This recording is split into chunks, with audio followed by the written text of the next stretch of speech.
Then investment income ambayo ni mapato yanayotokana na uwekezaji yanafuata bilioni 3.595. Umeona? Then other revenues, hizi other revenues ni revenues ambazo zinatokana na mfano kuuza data na kadhalika, na yamekuwa kwa kasi kwa 51% kutoka milioni 485 mpaka milioni 732.96. Umeona? Total revenue imeshuka kutoka bilioni 12 mpaka bilioni 11.938, yani ni dondoka kama la 2.4%.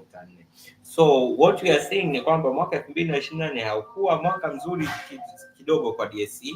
Revenues zake zili slow down. Umeona? Gharama za kuendeshaji, akati revenue ina slow down kwa 2.4%, gharama za uendeshaji total expenses ziliongezeka kwa 15%, toka bilioni 6.39 mpaka bilioni 7.3. So it's also an expensive entity. It's also an expensive entity to run, and one would ask themselves why. Kwa sababu it's a technology company. Wao wanauza platform, wanauza trading platform. So you would wonder where are the expenses coming from. Tutaona vizuri kwa kina zaidi kwenye annual report yao ambayo itaenda deeper kuonyesha where these total expenses coming from. Umeona?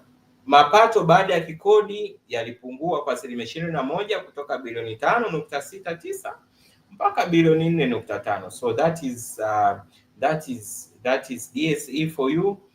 Its price to book iko around a multiple of 1.68.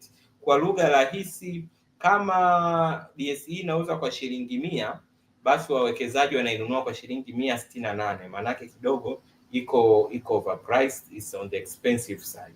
Umeona? So that is DSE for you.